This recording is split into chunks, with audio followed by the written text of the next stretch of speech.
창세기 23장 10절부터 20절까지입니다. 에브론이 헷 족속 중에 앉아 있더니 그가 헷 족속 곧 성문에 들어온 모든 자가 듣는 데서 아브라함에게 대답하여 이르되 내 주여 그리 마시고 내 말을 들으소서. 내가 그 밭을 당신에게 드리고 그 속의 굴도 내가 당신에게 드리되 내가 내 동족 앞에서 당신에게 드리오니 당신의 죽은 자를 장사하소서. 아브라함이 이에 그 땅의 백성 앞에서 몸을 굽히고 그 땅의 백성이 듣는 데서 에브론에게 말하여 이르되 당신이 합당히 여기면 청하건대 내 말을 들으시오. 내가 그 밭값을 당신에게 주리니 당신은 내게서 받으시오. 내가 나의 죽은 자를 거기 장사하겠노라.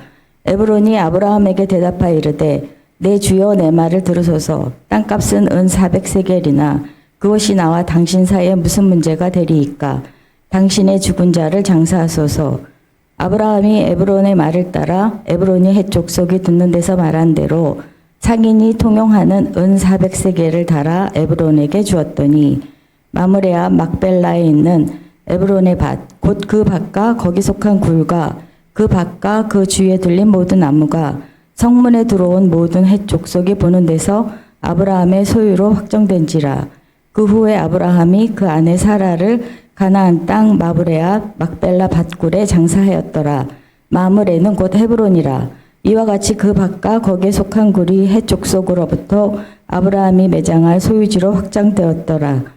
아브라함의 아내 사라가 127세에 죽었습니다. 하지만 아브라함은 아내를 묻어줄 매장지 하나 없었습니다. 가나안에 온 지 62년이 지났어도 묘지에 쓸 땅 한 평이 없었습니다. 이 땅을 주겠다는 하나님의 약속은 어떻게 된 걸까요? 아브라함은 여전히 나그네였습니다. 아브라함이 75세 때 하나님의 약속 하나 믿고 가나안에 왔습니다. 처음 도착한 곳이 세겜이었죠. 거기서 하나님의 제단을 쌓고 잘 살아보려고 했지만 텃세에 밀려서 남쪽 베델로 옮겨야 했습니다. 거기서도 또 견디지 못하고 네게뷰까지 점점 남방으로 내려갔습니다. 하지만 사막지대입니다. 기근으로 애굽까지 쫓겨갔습니다. 애굽은 풍요로웠지만 하나님이 약속하신 땅이 아니었습니다. 애굽 왕에게 아내를 빼앗기는 수모를 당했더랬죠. 다시 네게뷰를 거쳐 베델로 돌아왔습니다. 베델에서는 목축업이 아주 번성했습니다. 그러나 넉넉해지니까 또 문제가 생겼어요. 조카 롯과 함께 지내기가 버겁게 되었습니다. 결국 분가하기로 합니다. 롯에게 먼저 좋은 땅을 고르라고 했어요. 그리고 아브라함은 척박한 헤브론 산지로 갔습니다. 아브라함이 이 헤브론에서 가장 오래 사는 것 같아요. 적어도 20년은 지낸 것 같습니다. 그러다가 헷 족속이 밀려 들어오면서 거기에 밀려나 피하게 됩니다. 이들을 피해 네게부 그랄로 갔습니다. 거기서 또 아내를 뺏길 뻔했더랬죠. 하나님의 도움으로 위기를 모면했습니다. 전화위복이라고 여기서 드디어 아들 이삭을 얻습니다. 그리고 브엘세바로 옮겨서 거기서 우물을 확보합니다. 여기서 독자 이삭을 하나님이 지시하는 산 모리아로 가서 바치라는 명령을 받아요. 그러니까 이 이삭이 청소년이 될 때까지 적어도 10여 년 이상 또 이 브엘세바에서 살았구나 하는 것을 알 수 있습니다. 그런데 오늘 본문 2절에 보면 사라가 죽은 곳이 헤브론 기랏 아르바라고 했어요. 아브라함이 브엘세바에서 다시 예전에 오래 살더니 헤브론으로 되돌아와 있었던 거죠. 이렇게 아브라함은 평생 나그네로 떠돌이 생활을 했습니다. 고생만 시킨 아내가 드디어 헤브론에서 죽었습니다. 너무 미안하잖아요. 아브라함은 너무 슬픔에 통곡하다가 갑자기 정신이 번쩍 드는 거예요. 왜냐하면 이 아내를 묻어둘 이 매장지 먼저 확보해야 됐기 때문입니다. 그래서 아브라함은 헤브론 땅 주민 헷 족속을 찾아갑니다. 이 헷은 노아의 아들 함의 후손 가나안의 둘째 아들 이름이죠. 이들은 철기 문화를 가져서 고대 근동 지역에 제국을 건설한 히타이트족입니다. 아브라함은 헤브론에서 오래 살았어도 텃세를 주장할 만큼 그런 형편이 아니었습니다. 납작 엎드려서 스스로 나그네라고 고백하고 묘지로 쓸 땅을 달라고 청했습니다. 그런데 놀랍게도 이 해족속은 아브라함을 아주 후대합니다. 6절에 보면 내 주라고 부르고 또 우리 가운데 있는 하나님이 세우신 지도자라고 합니다. 그리고 마음대로 좋은 땅을 골라 장례를 치르라고 합니다. 아브라함을 아주 정중히 대했어요. 그리고 아브라함을 자기들의 종교 지도자로 지켜 세웠습니다. 아주 분위기가 좋았습니다. 그렇다고 아브라함이 덥석 이 땅을 받을 수가 없습니다. 아브라함은 더 몸을 낮췄어요. 그리고 충분한 땅값을 내겠다고 했습니다. 그런데도 10절을 보면 헷족속 대표 에브론이 성문에서 모든 자가 듣게끔 큰 소리로 선포했습니다. 아브라함에게 제 밭을 거저 주겠습니다. 그리고 거기에 딸린 굴도 주겠습니다. 이렇게 선언하는 거예요. 그 당시에는 땅 문서가 없었던 시절입니다. 그래서 여러 증인 앞에 공증이 필요했어요. 성문 앞에는 광장이 있고 거기에는 원로들이 앉아서 정사를 논하는 장소입니다. 또 중요한 거래가 있을 때 공증을 하는 장소였어요. 그런데도 아브라함은 이 호의를 거저 받아들일 수가 없었습니다. 왜냐하면 이게 무덤으로 쓸 땅이었거든요. 지금은 좋은 관계여서 괜찮지만 먼 훗날 이게 어찌 될지 모를 일입니다. 그래서 더 확실한 보증이 필요했어요. 그것은 땅값을 치르는 거였죠. 그래서 아브라함이 이번에는 그 땅 백성 앞에 더 몸을 낮췄습니다. 다시 간곡히 땅값을 받으시라고 청했어요. 그래야 내가 편한 마음으로 아내를 매장할 수 있다고 호소했습니다. 그제야 에브론이 땅값을 부릅니다. 상인들이 통용하는 은 400세겔입니다. 당시에 은 10세겔이면 장정의 1년 품값입니다. 그러면은 40년 동안이나 되는 연봉이죠. 엄청나게 큰 금액을 부른 거예요. 그저 밭대기에다가 험한 바위 지형에 그런 쓸모없는 땅이었거든. 묘지로 쓴 땅이니까 오죽했겠어요. 그런데도 터무니없는 금액을 불렀습니다. 에브론의 속내가 아주 시커먼 놈이었어요. 줄 것처럼 하다가 이내 이런 거금을 요구했어요. 사실은 이런 게 세상 물정이죠. 못 모르고 덥석 받았다가는 후환을 겪을 뻔했습니다. 아브라함은 군마울 없이 달라는 대로 다 줬습니다. 드디어 17절에 마므레 앞 막벨라에 있는 에브론의 밭, 곧 그 밭과 거기에 속한 굴과 주위에 둘린 모든 나무가 아브라함의 소유로 확정되었다 그랬어요. 이 헤브론은 아브라함에게는 예사로운 땅이 아닙니다.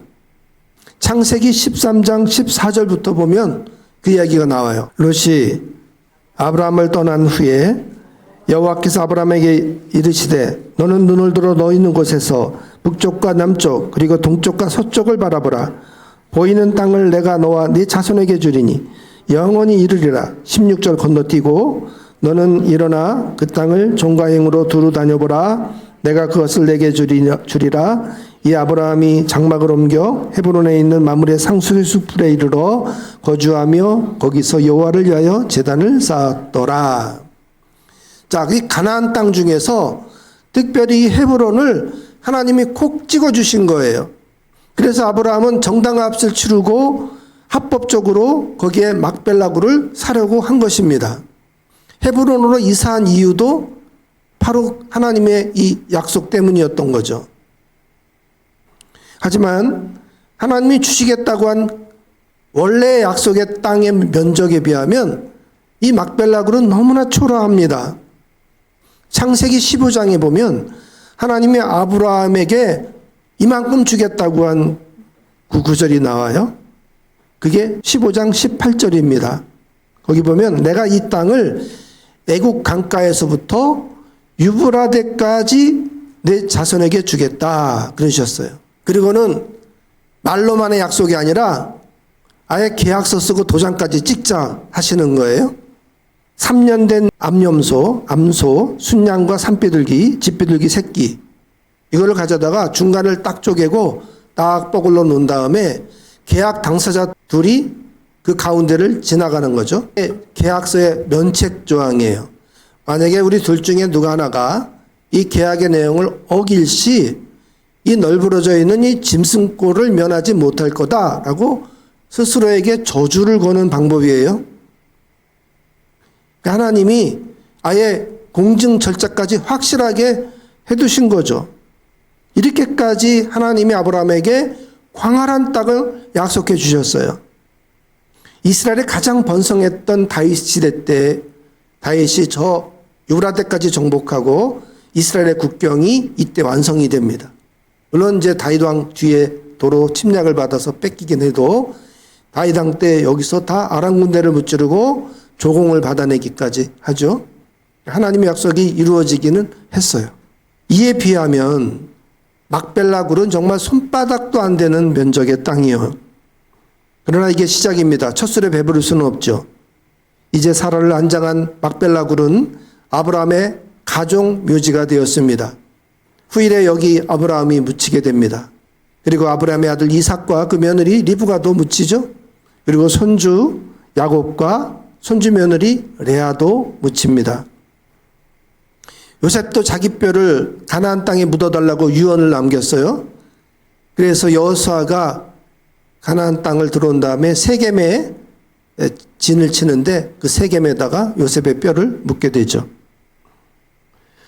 가나안의 헤브론은 이스라엘 조상들이 묻힌 약속의 땅이 되었습니다. 이것이 나중에 이스라엘의 가나안을 정복한 다음 땅에 대한 법적, 역사적 권리를 주장하는 근거가 되었습니다. 그 땅은 단순히 정복해야 될 대상의 땅이 아니었어요. 하나님이 주신 영원한 기업을 확증하는 표식이었습니다. 유다 지파가 바로 이 헤브론 지역을 분배받았죠. 갈렙이 노년에 이 산지에 남아있는 가나안 족속들 거인족을 몰아내고 차지하겠다고 해서 이걸 점령하고 거기 유다 지파가 분배를 받아요. 그리고 남유다가 거기 헤브론을 거점으로 왕국을 세우게 됩니다.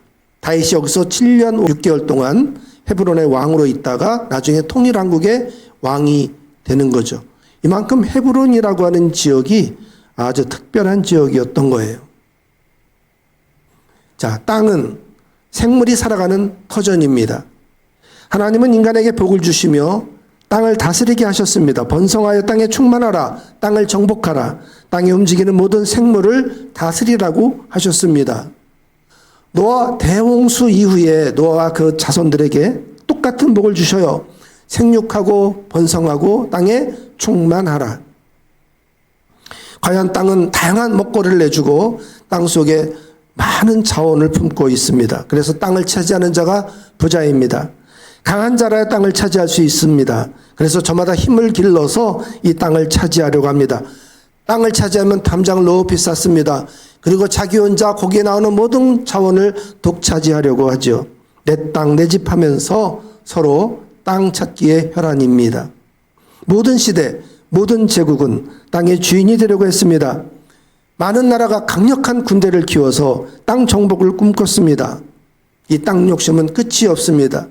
세계에서 가장 넓은 영토를 가지고 있는 러시아가 더 넓은 땅을 위해서 지금 전쟁을 일으키고 있잖아요. 그 넓은 땅을 가진 미국이 지금 관세로 협박하면서 동맹국들을 옥죄고 있습니다. 이스라엘은 팔레스틴의 그 좁은 땅에서 영토 전쟁을 하고 있습니다. 중국도 남중국 해를 텃세를 부리고 있잖아요. 일본도 우리나라 독도를 호시탐탐 노리고 있어요. 땅을 다스려야지 욕심을 부리면 화를 입습니다. 인간이 죄를 짓지 않으니 땅을 저주하셨어요. 인간이 죄 지었는데 왜 땅이 저주를 받나요? 하나님이 인간에게 이 가시덤불과 엉겅퀴를 내게 하셨습니다. 잘못이 없는 땅으로서는 날벼락 같은 일이죠. 인간은 땅과 연결되어 있기 때문이에요. 인간이 죄를 지으면 땅의 질서가 깨집니다. 하나님이 인간을 진흙을 빚어 만드셨잖아요. 그리고 죽으면 다시 그 흙으로 돌아가는 것입니다. 땅의 저주로 인간이 고통을 받습니다. 이것은 단순히 땀 흘리는 수고를 해야 되는데 그치지 않아요. 그것이 훨씬 넘어서 이 땅의 저주를 통해 하나님이 말씀에 불순종한 결과가 얼마나 심각한지를 깨닫게 하려고 하시는 거예요. 지금 사상 유례 없는 폭염이 이어지고 있습니다. 이게 인간이 지구를 망가뜨렸기 때문에 일어나는 땅의 반란입니다. 지금은 경고 수준이지만 이게 계속되면은 결국 지구 종말이 오게 되는 것입니다. 우리가 살아있는 세대 때 이 땅의 종말을 맞이하게 될지도 모르겠어요. 요한계시록 21장 1절에 보면 처음 하늘과 땅이 다 물러가고 새 하늘과 새 땅이 펼쳐집니다. 종말의 때에 새 창조의 세계가 열린다는 거죠. 예수님의 산상수훈 가운데 첫 마디가 팔복선언입니다. 그 팔복 가운데 온유한 자가 땅을 차지한다고 하셨어요. 돈 많은 사람, 힘센 사람이, 강한 자가 이 땅을 차지합니다. 어떻게 온유한 자가 땅을 차지할 수 있습니까? 이거는 예수님이 던진 역설입니다. 세상에 던진 혁명적 선언입니다. 이 선언은 거슬러서 평생 나그네로 살았던 아브라함의 이야기로 이어지는 거예요. 430년 동안 애굽의 노예로 살았던 연약했던 이스라엘의 이야기로 이어지는 겁니다. 거인 골리앗을 때려잡은 소년 다윗의 이야기로 이어지는 거예요. 하나님의 역사를 살펴보니까 정말 연약한 자가 따뜻하고 오히려 부드러운 자가 결국은 땅을 차지하더라 하는 말씀인 거죠. 온유하면 땅을 차지합니까? 온유한 자가 어느 날 보니까 땅을 차지하고 있더라 그 말이에요. 땅을 차지하기 위해서 온유한 자가 되는 것은 아무 일이 일어나지 않아요. 온유하게 살다 보니까 어느 날 땅이 생긴다는 거죠. 저 같은 사람은 온유해지려고 마음 먹고 훈련하고 다스려야 간신히 온유해집니다. 근데 우리 교인들 보면 천성적으로 온유한 분들이 꽤 많으세요.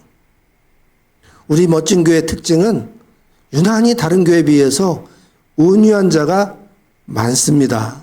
그리고 그러지 못한 사람들도 그런 분들 옆에 살다 보니까 다 이렇게 어느 정 온순해지는 것 같아요. 그래서 우리 멋진 이안들은 전부 땅 하나씩 얻게 될 줄로 믿습니다. 내 집 마련 못해서도 온유하게 살다 보면 어느 날 번쩍하고 선물로 하나님이 주실 줄로 믿어봅니다. 땅을 얻기 위해서 온유해지지 맙시다. 온유하게 살다 보면 어느 날 갑자기 땅이 생길 겁니다. 한때 막강했던 로마는 유적으로만 남아 있습니다. 진정 땅주인은 하나님의 나라를 유업으로 이을 자예요. 세상의 힘의 논리와 다르게 사는 사람들이 이 땅을 지킬 수가 있어요. 제가 오피스텔에 15층 오피스텔에 살고 있는데 그 모양이 이렇게 사각형으로 둘러져 있고 가운데 공간이 비어 있어요. 이 복도가 딱 정사각형으로 되어 있습니다. 그 사각형의 면적이 우리 교회 예배당만 해요. 근데 이제 1층, 2층이 상가이기 때문에 3층이죠. 2층 옥상이 화단으로 되어 있습니다. 그러나 햇빛이 들어오기는 좀 멀고 바람도 통하지 않기 때문에 그 화단에다 뭘 심어놔도 다 죽는 거예요. 제가 거기 산 지 15년이 넘었는데 거기 황무지 같이 항토 흙만 이렇게 있었어요. 뭘 심으면 다 죽으니까. 근데 어느 날 이제 청소하는 여사님이 오셨는데 이분이 자꾸 자기 돈으로 씨앗도 사오고 묘목도 사다가 이것도 심어보고 저것도 심어보는데 햇빛이 좀 부족해도 잘 사는 것들을 골라서 심어놓기 시작하는 거예요. 이분이 저 옥상에 있는 화단에도 가득히 뭘 심어놓고 뭘 짬만 나면 와서 그 화단을 가꾸세요. 근데 주민들이 그걸 싫어해요. 공용 물 쓴다고. 그리고 경비 아저씨들이 자꾸 핍박을 놔요. 쓸데없는 거 하지 말라고. 그 환란과 핍박을 견디면서 꾸준히 하시는 거예요. 제가 4층에 살기 때문에 나와서 이렇게 내다보면 바로 화단이 보입니다. 지금은 무성한 화단이 되었습니다. 얼마나 감사한지 몰라요. 제 아내가 그걸 알아주니까 또 아내에게 막 좋은 걸 많이 갖다 주고 오늘 아침에도 그 여사님이 옥상에 있는 화분 몇 개를 내어주셨어요. 임대해 주셨어요. 잘 보고 시들면 또 가져오라고. 자기가 살려놓겠다고. 제가 아침에 그걸 차에 실는데 우리 교회 하단도 너무나 많은데 모르게 또 이런 걸 번거롭게 갖고 오냐고 그랬더니 이거 저 친교실에다가 놓고 교인들 보게 하고 싶다고 잔뜩 갖고 왔어요. 오늘 말씀하고 가만히 생각해 보니까 아, 이런 사람이 바로 땅을 가진 사람이구나. 등기로 내 이름으로 명의로 그 땅을 갖고 있지는 않아도 남의 땅이지만 내 땅 같이 쓰는 사람이 그 땅을 소유한 사람 아니겠어요? 이게 바로 오늘 예수님의 말씀과 통하는 것입니다. 온유한 자가 땅을 차지합니다. 그러니 땅을 해치지 말고 고맙게 대합시다. 우리가 땅을 이렇게 디디고 산다는 게 얼마나 감사한 일인지 몰라요. 땅을 디디고 싶어도 병상에서 디디지 못하는 사람들이 너무나 많습니다. 오늘 이만한 건강을 주시고 이렇게 또 땅을 디딜 수 있는 게 감사합니다 하고 고마워할 줄 아는 사람이 바로 그 땅을 가진 사람인 거예요. 땅을 주신 하나님께 감사하는 자가 땅의 주인입니다. 이 땅에서 저 하늘을 바라보고 온유하게 사는 자가 진정 이 땅의 주인입니다.